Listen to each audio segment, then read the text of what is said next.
Alhamdulillahi Rabbil Alamin wa bihi nasta'in ala umur dunya wa din. Asyhadu an la ilaha illallah wahdahu la syarika lah. Asyhadu anna Muhammadan abduhu wa rasuluh. Allahumma salli wa sallim ala nabiyyina Muhammadin sallallahu alaihi wasallam wa ala alihi wa ashabihi ajma'in, amma ba'd.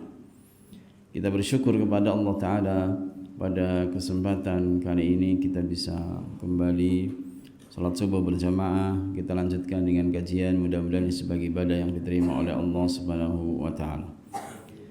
Selawat dan salam mudah-mudahan dilimpahkan kepada Nabi kita Muhammad sallallahu alaihi wasallam, keluarga, sahabat dan umat yang senantiasa istiqamah di jalan Islam. Jamaah yang kami hormati, kenapa Ramadan itu mulia?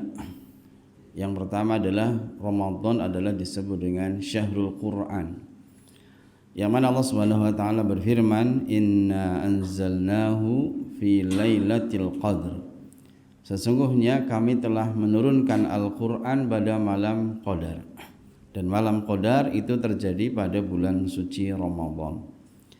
Lafaz anzalna, kami menurunkan, itu bermakna bahwasanya ada ulama yang mengatakan bahwasanya anzal itu adalah turun dari Lauhil Mahfuz ke Baitul Izzah. Jadi Lauhil Mahfuz itu di langit yang ketujuh, Baitul Izzah di langit yang pertama. Itu dengan sekali turun di malam Qadar, yaitu ketika di malam bulan suci Ramadan. Kemudian bulan Ramadan adalah syahrul Ramadan alladzi unzila fihi al-Qur'an. Bulan Ramadan itu adalah bulan diturunkannya Al-Quran, sehingga para ulama, para sahabat dan orang-orang yang mengikuti dengan mereka dengan baik membaca Al-Quran, ya. Ada yang satu hari 1 juz, satu hari 3 juz, ya, dan seterusnya. Kemudian jamaah yang dimuliakan Allah, kemudian ada lafaz Lailatul Qadar. Jadi di dalam bulan Ramadan ada satu hari, satu malam yang lebih baik daripada 1000 bulan. Allah Subhanahu wa taala berfirman, "Wa ma adraka ma Lailatul Qadar." Apa yang kamu ketahui tentang Lailatul Qadar? Al-Qadar itu ada memiliki beberapa makna. Yang pertama, Al-Qadar itu bermakna kemuliaan. Jadi kemuliaan.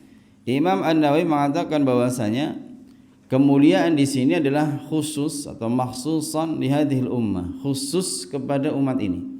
Artinya kata beliau, umat-umat sebelum Nabi Muhammad SAW tidak diberikan Al-Qadar atau malam kemuliaan ini. Malamnya berupa apa? Allah mengatakan Lailatul Qadri khairun min alfi syahr. Malam Qadar itu lebih baik daripada 1000 bulan. Nah, kenapa sesuatu yang sangat mulia? Karena umat ini, kata Nabi, a'maru ummati baina sittin ila sab'in. Jadi umur umatku, kata Nabi, adalah antara 60 sampai 70. Jadi ini hadis, ya, hadis. Jadi rata-rata umatku adalah 60 sampai 70. Artinya yang 80, 90 itu berarti sedikit, ya. Jadi kebanyakan, ya, umatnya Nabi itu umurnya paling akhir itu 60 sampai 70. Tetapi walaupun umurnya pendek, ya, tetapi diberikan kemuliaan dengan Lailatul Qadar. Yang satu Lailatul Qadar itu, kalau seseorang mendapatkan Lailatul Qadar, berarti dia mendapatkan pahala lebih dari 1000 bulan atau lebih baik daripada 1000 bulan. 1000 bulan itu kalau dikonversikan dengan tahun itu 83 tahun lebih 4 bulan. Jadi ketika seseorang dia beribadah di malam Qadar, kemudian dia mendapatkan Lailatul Qadar, maka pahalanya melampaui umurnya. Karena umur manusia tadi antara 60 sampai 70. Sementara kalau dia mendapatkan Lailatul Qadar, dia seperti beribadah selama 1000 bulan atau 83 tahun lebih 4 bulan. Itu satu anugerah yang besar yang diberikan oleh Allah Subhanahu wa taala kepada umat ini. Oleh karena itu ketika malam Qadar itu disyariatkan untuk beribadah. Kalau seandainya, ya, kita sedang baca Quran, Lailatul Qadar turun atau Lailatul Qadar turun kita baca Quran. Maka berarti kita membaca Quran seperti 83 tahun 4 bulan. Setiap malam baca Quran, setiap malam baca Quran. Kalau seandainya malam Lailatul Qadar turun, kemudian kita berinfak 100.000 misalnya, maka kemudian kita seperti berinfak 100.000 setiap malam selama 1000 bulan atau 83 tahun 4 bulan. Tiap malam infak 100.000. Itu anugerah yang luar biasa, Pak. Makanya kalau seandainya kemudian malam Lailatul Qadar dilewatkan begitu saja, itu sangat merugi kata para ulama. Ini malam kemuliaan. Nah, ini terjadi kapan? Rasulullah SAW itu pernah keluar. Kharastu kata Nabi, akan memberitahu kapan Lailatul Qadar turun. Dan Nabi sudah tahu kapan Lailatul Qadar turun, bahkan sudah keluar dari rumah. Tetapi pada saat itu ada 2 orang yang berselisih, 2 orang yang padu, ya, berselisih, sehingga pengetahuan tentang Lailatul Qadar waktunya itu diangkat, rufi'at, diangkat, sehingga Nabi lupa. Jadi sehingga Nabi tidak memberitahukan kepada kita, hanya memberikan kisi-kisi, artinya carilah pada malam 21, 23, 25, atau Nabi sendiri mencari pada malam 10 hari terakhir di bulan suci Ramadan. Tetapi jamaah yang dimuliakan, pada asalnya Nabi sudah tahu, tetapi ada yang berselisih, sehingga perselisihan itu menyebabkan keberkahan itu hilang. Oleh karena itu hati-hati Bapak Ibu yang hormati, kalau di satu lembaga berselisih itu biasanya keberkahannya enggak ada, atau berkurang, atau bahkan hilang. Sama di keluarga, kalau suami istri berselisih, anak-anak berselisih, pada ribut sendiri, maka keberkahannya enggak ada. Tidak ada sakinah, mawaddah, warahmah. Tapi kalau tidak berselisih begitu ya, nanti sakinah, tenang. Jadi di rumah tenang ya. Jadi kalau di rumah sudah ribut ya sudah enggak ada ketenangan lagi. Nah, ketika ada perselisihan, malaikat itu tidak turun di situ. Ini sehingga kemudian kita merugi ya. Gara-gara 2 orang berselisih, kita tidak tahu malam Lailatul Qadar datangnya kapan. Tapi kata Nabi, asa ini barangkali lebih bagus. Sehingga kita beribadah di 10 malam terakhir di bulan suci Ramadan. Ini yang pertama. Jadi malam Qadar itu adalah maknanya adalah malam kemuliaan. Kemudian yang kedua, Al-Qadar itu bermakna sempit. Jadi Al-Qadar itu bermakna sempit. Tanazzalul Allah Subhanahu wa taala berfirman, "Tanazzalul malaikatu warruhu fiha." Jadi ketika di malam Qadar itu tanazzalul malaikah, malaikat itu turun. Sebagaimana sudah kita ketahui bersama bahwasanya di langit itu setiap jengkal itu ada malaikat yang beribadah. Ada yang sujud, ada yang ruku, ada yang bertasbih, tahlil, takbir, tahmid. Itu melaksanakan perintah Allah, dan mereka la ya'sunallah, mereka tidak pernah bermaksiat kepada Allah. Kemudian tidak ada futur, tidak ada capeknya. Kalau manusia kan capek ya. Nah, padahal Allah Subhanahu wa taala menciptakan malaikat itu enggak makan, Pak. Ada enggak malaikat makan, Pak? Kan enggak ada. Enggak ada malaikat makan. Buktinya apa? Ketika malaikat bertamu kepada rumahnya Nabi Ibrahim. Jadi Nabi Ibrahim itu beliau itu adalah orang yang sangat menghormati tamu. Ketika ada tamu dari jauh dan Nabi Ibrahim enggak mengenal dan itu yakin dari jauh, maka Nabi Ibrahim berusaha untuk menghormati tamu dengan menyembelih seekor sapi.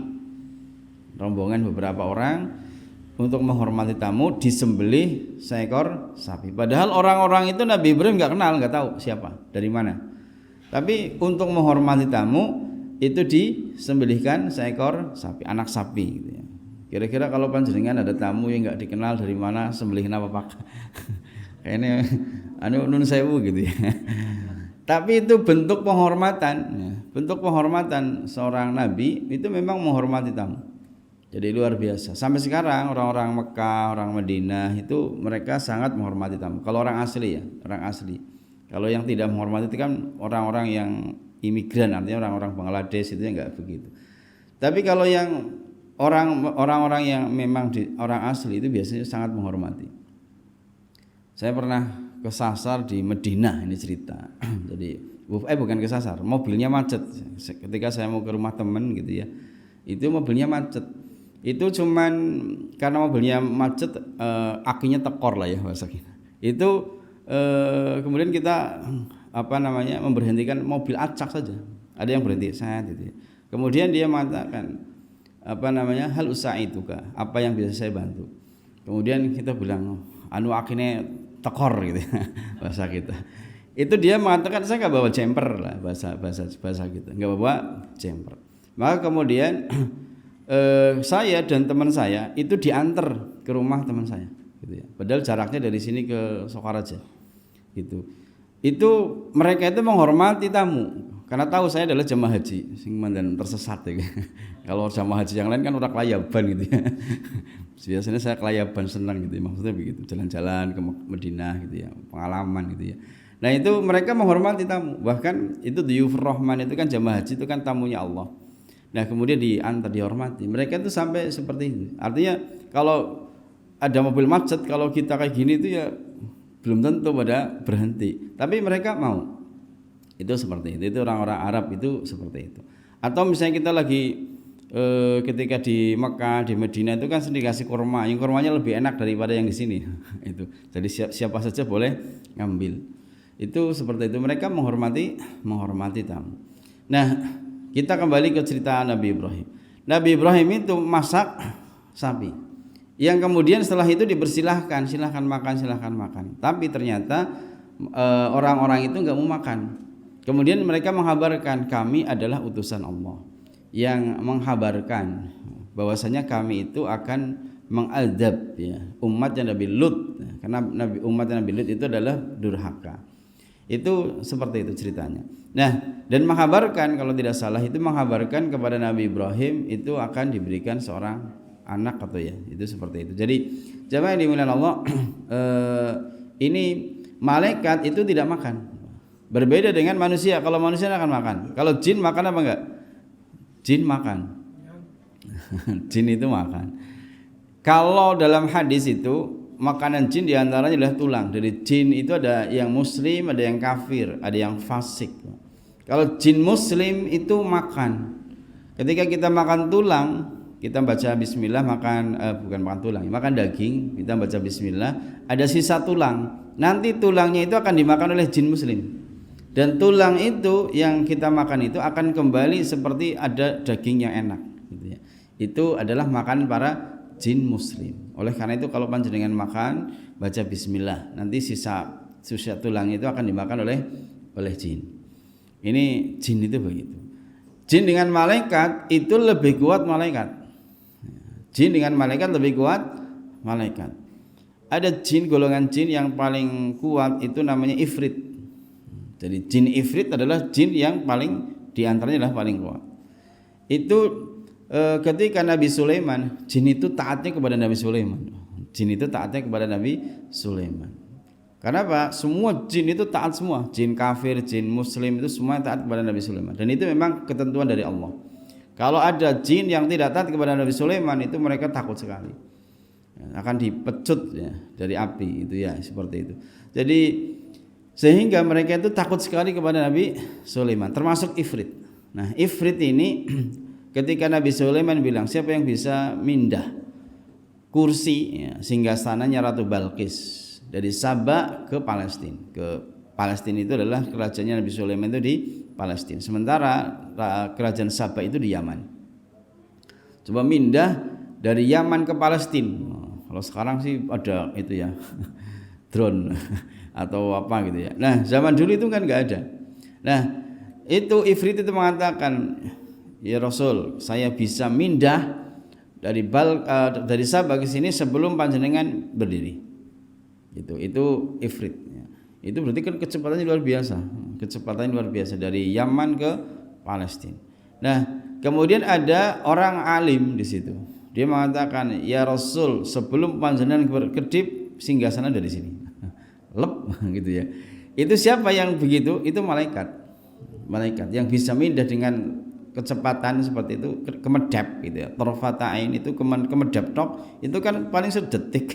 Itu enggak ada sedetik malah. Itu sudah sampai. Itu adalah malaikat. Malaikat itu memiliki kekuatan yang luar biasa. Itu satu malaikat.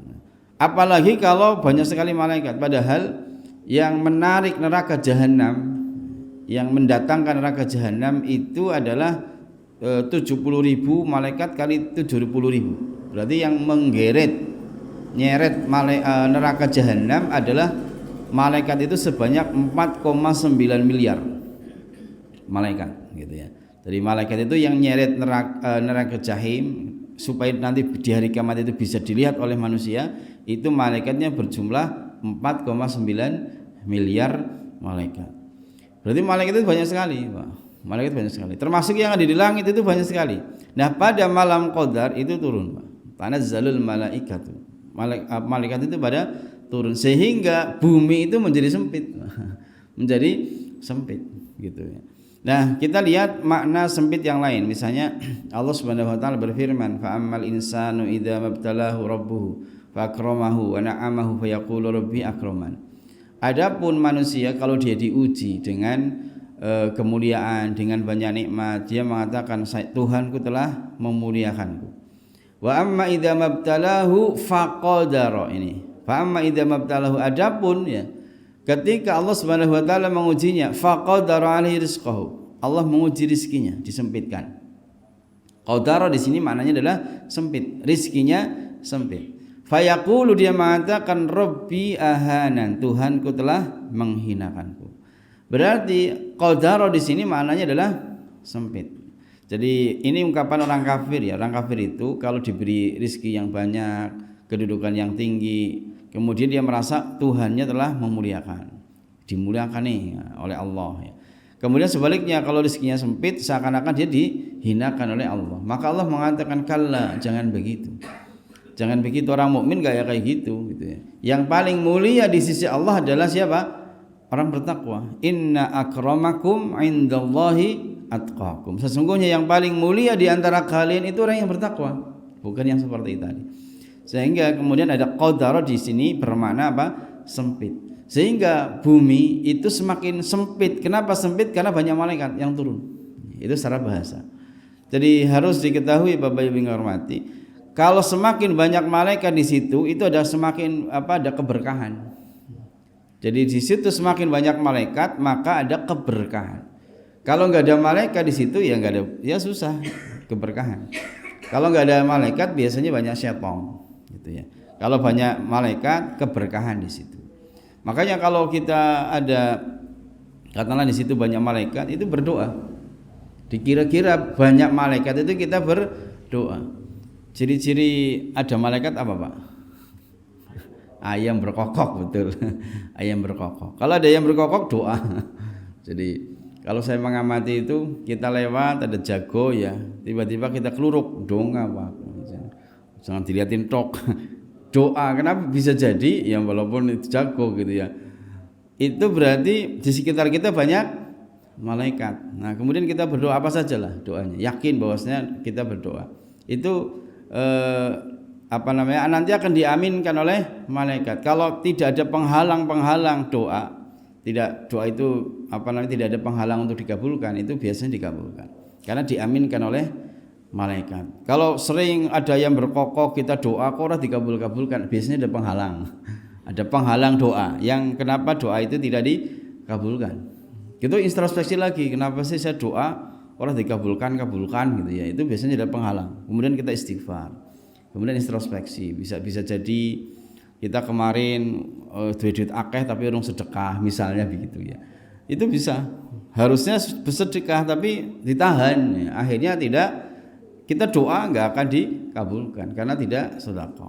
Itu misalnya begitu, salah satu contoh. Dan banyak yang lain, penghalang doa. Makan yang haram, ini nggak tahu nih rezeki halal apa haram, cuek saja dimasukkan saja ke mulut gitu ya. Kemudian diberikan kepada istri, diberikan kepada anak, itu penghalang doa kita tidak dikabulkan. Itu seperti itu. Jadi ini malaikat ya, semakin banyak malaikat di situ luar biasa. Kemudian Kalau kluruk itu kan ayam berkokok kan sepertiga malam terakhir. Jadi biasakan itu memang sebelum subuh ya tangini mantan gastik berdoa gitu ya. Berdoa apa saja ya boleh itu situ. Yang penting doa gitu. Jadi jamaah yang dimuliakan Allah, ini malaikat. Nah, malaikat turun itu sampai hatta matla'il fajr, sampai terbit fajar. Gitu. Maka banyak berdoa ketika akhir-akhir bulan Ramadan, terutama adalah 10 hari terakhir di malam bulan suci Ramadan. Jadi bermakna apa tadi? Sempit. Yang ketiga, al-qadar itu bermakna takdir. Takdir ya, qadar bermakna takdir. Jadi takdir itu kan ada beberapa. Ada takdir namanya takdir azali. Jadi takdir itu dicatat sebelum langit dan bumi itu diciptakan. 50.000 tahun sebelum langit dan bumi diciptakan itu sudah ditulis di Lauhil Mahfuz. Dan takdir yang ditulis di Lauhil Mahfuz itu nggak bisa diganti, Pak. Tidak di tip X, di del itu nggak bisa. Itu sudah menjadi ketetapan. Gitu. Nah, kemudian ini takdir yang azali. Ada takdir yang umri, Pak. Takdir umri. Umri itu berarti takdir yang umur kita. Disebutkan dalam hadis arba'in ya, diriwayatkan oleh Ibnu Mas'ud ya, salah seorang sahabat. Bahwasanya ketika kita ya di kandungan itu kan pertama adalah dalam bentuk nutfah. Kemudian alaqah.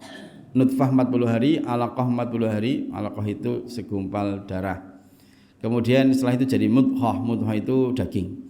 Setelah umur 120 hari kemudian ditiupkan ruh. Jadi 120 hari itu berapa bulan? 4 bulan, tapi bukan dalil ngupati ya.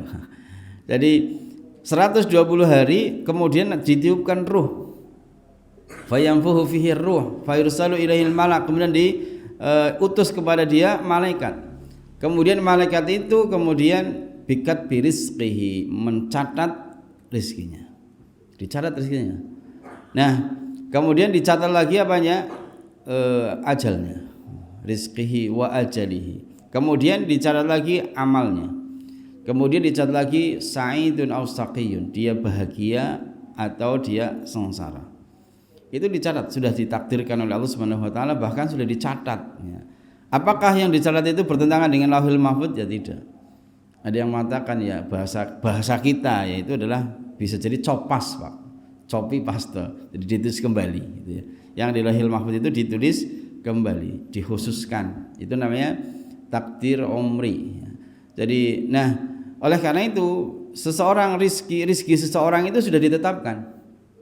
Si fulan rezekinya sekian, si fulan rezekinya sekian, hartanya sekian itu sudah ditetapkan. Oleh karena itu yang namanya harta itu adalah mencari manusia, mencari kita. Jadi yang harus dipahami oleh seorang muslim itu harta itu datang pada kita. Kemudian bukan kita yang mencari harta sebetulnya kalau dalam hadis ini. Sampai-sampai ada sahabat yang bertanya, "Ya Rasul, buat apa kita kerja? Buat apa kita beribadah? Lalu sudah ditetapkan semua kok gitu ya." Itu. Maka kata Nabi bukan seperti itu maksudnya. Kata Nabi, "Fa'ajmilu fit thalab." Kalian itu harus memperbaiki usaha. Kalau kepengen dapat duit ya kerja, harus mencari sebab, asbab, sebabnya harus dilalui. Seseorang kalau kepengen kenyang ya harus makan, ya enggak Pak? Ada yang mengatakan, "Lah aku wareg dewek kulo sama madang" gitu ya. Itu kira-kira masuk akal enggak? Ya enggak bisa. Walaupun berdoa, "Ya Allah berilah saya kenyang," tapi orang gelem madang ya tetap tidak akan kenyang gitu. Jadi harus ada usaha. Kalau kita kepingin kenyang, usaha sebabnya adalah dengan makan. Kalau kepingin punya duit, ya kerja usaha atau dengan usaha-usaha yang lain. Nanti Allah akan memberikan rezeki. Ya yang jelas kita usaha gitu. Kata Nabi fa'azmilu fit thalab. Ini usaha. Kalau orang-orang dagang itu sudah tahu ya. Jadi orang dagang itu tahu kadang-kadang usaha maring pasar, maring di ora oleh duit malah duitnya teka maring omah gitu ya. Itu kadang-kadang begitu, Pak. Itu karena sudah menjalani. Jadi rezeki itu adalah mengejar kita. Sebagaimana ajal yang mengejar kita. Jadi ajal juga yang mengejar kita, Pak, bukan kita yang mengejar ajal. Karena kadang-kadang yang menyesal. ada orang ya meninggal ketika ke jalan pakai kendaraan, tabrak mobil atau kecelakaan. Kemudian ada yang mengatakan, mau ora metu sih gitu ya. Ya itu memang sudah ditetapkan waktunya kapan, jam berapa, di mana, itu sudah ditetapkan, itu sudah ditetapkan semua, gitu ya. Itu seperti itu. Jadi kadang-kadang seseorang itu menyalahkan. Nah, kalau orang yang bersabar, ketika dia bersabar dengan takdir, maka dia tidak menyalahkan siapa-siapa. Ya sudah, itu memang sudah ditakdirkan oleh Allah Subhanahu wa taala. Ini takdir. Takdir itu sudah ditetapkan. Termasuk ya amalnya sudah ditetapkan. Tetapi kita tetap harus beramal. Kenapa kita harus beramal? Karena kita tidak tahu takdir. Kecuali kalau kita tahu takdir, malaikat kurang ngerti ya. Jadi kita itu kan berusaha gitu ya. Berusaha untuk menjadi orang yang taat kepada Allah sehingga mendapatkan kebahagiaan. Beda kalau kita tahu takdirnya. Kalau kita takdirnya enggak usah, aku ditakdirkan mlebu surga gitu ya. Kira-kira beramal apa enggak? Pokoknya ada orang ya, pokoknya Pak jenengan mangkat orang mangkat tetap tak gaji. Kira-kira mangkat apa betul Pak? Yes, kadang mangkat, kadang ora. Tapi Nabi sudah ditakdirkan dosa lalu, dosa yang akan datang itu diampuni. Kira-kira Nabi itu istighfar apa tidak? Istighfar berapa hari sekali? Sehari berapa kali? 100 kali itu minimal gitu ya. Salat malam sampai kakinya bengkak. Padahal sudah tahu dia mau masuk surga. Beda dengan kita kan Pak, gitu. Jadi tetap saja kita beramal gitu ya. Ini takdir. Jadi takdir ini takdir namanya takdir umri. Ada juga takdir sanawi, yaitu yang ditetapkan ketika malam qadar, ya teknis-teknis gitu ya. Jadi ini secara terperinci barangkali itu ditetapkan lagi Pak pada malam qadar. Ada juga takdir harian. Itu juga ditulis ditentukan oleh Allah Subhanahu wa taala. Makanya Allah itu sibuk sehari-hari mengurusi makhluknya. Jadi takdir di sini ketika malam qadar itu ditulis takdirnya lagi, Pak. Diurus apa namanya disebut tanazzalul malaikatu waruhu fiha bi rabbihim min kulli amr. Allah mengurusi segala macam urusan. Kemudian yang berikutnya adalah hatta matla'il fajar, sampai terbitnya fajar. Oleh karena itu jemaah yang dimuliakan Allah, ketika malam-malam qadar itu kita siap-siap. Jadi kenapa saya sampaikan sekarang dan suwe masih berapa hari lagi, seminggu, dua minggu, 2 pekan lagi, tetapi menjadi persiapan gitu ya, menjadi persiapan supaya kita mendapatkan Lailatul Qadar. Kenapa? Kalau nggak ada persiapan biasanya gagal loh. Biasanya gagal. Segala sesuatu kan ada perencanaan. Di antaranya perencanaan qiyamul lail, perencanaan baca Quran, perencanaan infak. Kira-kira kalau setiap malam itu infak itu berapa misalnya, sehingga kemudian dikumpulkan uang. Kalau para ulama itu banyak yang Ramadan itu ya fokus cari pahala. Kalau sekarang itu banyak yang fokus cari pahala pas cari duit, Pak. Kayaknya banyak yang cari duit gitu. Itu kebalik-balik gitu ya. Itu orang-orang zaman dulu itu kalau Ramadan ya sudah ibadah. Jadi beda kalau orang Arab itu, kalau saya perhatikan ya Pak, saya perhatikan orang Arab itu ngodene setahun sepisan. Banyak yang ngodene setahun sepisan, yaitu ada orang yang punya beberapa hotel. Kanggone ning musim haji tok. Selain musim haji kosong Pak hotelnya gitu ya. Itu kosong, saya tanya. Jadi saya kira itu dia itu siapa gitu ya. Jadi saya tanya ini itu panjenengan di sini direktur mudir gitu ya, di sini manajer hotel? Bukan, saya bukan mudirnya, manajernya itu Jan Nom gitu. Kemudian setelah itu saya tanya, berarti hadal funduk indak, apakah hotel ini punya jenengan? Iya gitu ya. Jadi dia itu kerjanya cuma setahun sekali tok itu ngurusi hotel pas ada jamaah haji. Selain itu ya santai-santai Pak gitu. Tapi sugih pol gitu karena punya hotel gitu ya. Sampai bilang ke saya, antum itu seharusnya ikut taklim di Masjidil Haram, dia ke saya gitu karena kita banyak ngobrol.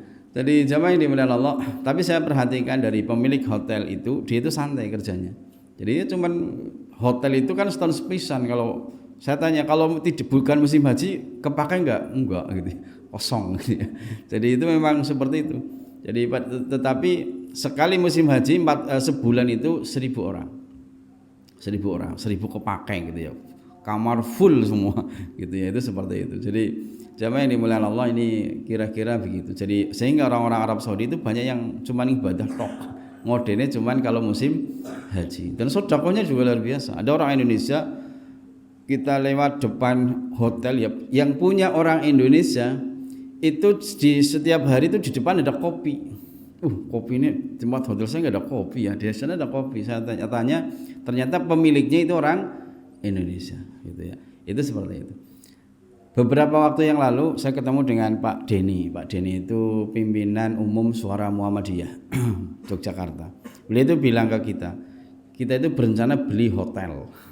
Beli hotel namanya Hotel Muhammadiyah, sehingga jamaah umroh yang dari Muhammadiyah nanti nginep di Hotel Muhammadiyah. Tapi kata dia susah juga gitu ya. Orang selain Saudi tidak boleh punya sesuatu aset gitu ya. Jadi kalau misalnya Muhammadiyah punya hotel itu harus namanya orang Arab gitu ya. Jadi namanya orang Arab, tidak boleh orang luar Arab itu punya sertifikat gitu ya. Itu seperti itu, orang Saudi itu begitu. Jadi kalau misalnya Muhammadiyah punya hotel ya namanya orang Arab gitu, namanya gitu, untuk nama. Jadi dia harus punya bukan orang luar Saudi. Tapi satu kabar gembira gitu ya, dari Suara Muhammadiyah itu akan beli hotel untuk jamaah umroh ya, jadi Muhammadiyah. Karena ketika saya beli di Baqalah itu di warung di Madinah ketika kemarin haji, itu saya beli di toko Muhammadiyah. Jadi Baqalatul Muhammadiyah. Toko Muhammadiyah itu betul-betul saya beli. Kemudian saya beli ke sana, ternyata itu bukan punya orang Muhammadiyah. Ternyata punya orang situ, tapi nama tokonya namanya Muhammadiyah. Tak kira gede wong Muhammadiyah, ternyata toko-toko biasa lah, minimarket biasa. Jadi itu. Tapi yang jelas Bapak yang hormati, jadi kita kembali bahwasanya banyak orang yang kalau kerja itu stop sebulan sekali, tapi yang lain itu untuk ibadah itu. Contohnya orang-orang Saudi itu banyak yang begitu. Sehingga kemudian kita bisa fokus. Kalau kita kan bentina ibadah gitu ya, bentina kerja ibadah kapan gitu ya. Jadi Bapak Ibu yang hormati, itu yang bisa saya sampaikan 5:30 ini. Jadi itu yang bisa saya sampaikan. Barangkali tidak ada pertanyaan ya, sudah habis waktunya. Selain kali nanti ada tanya jawab lah ya. Saya kira itu kita akhiri. Subhanakallahumma bihamdika asyhadu an la ilaha illa anta astaghfiruka wa atubu ilaik. Wassalamualaikum warahmatullahi wabarakatuh.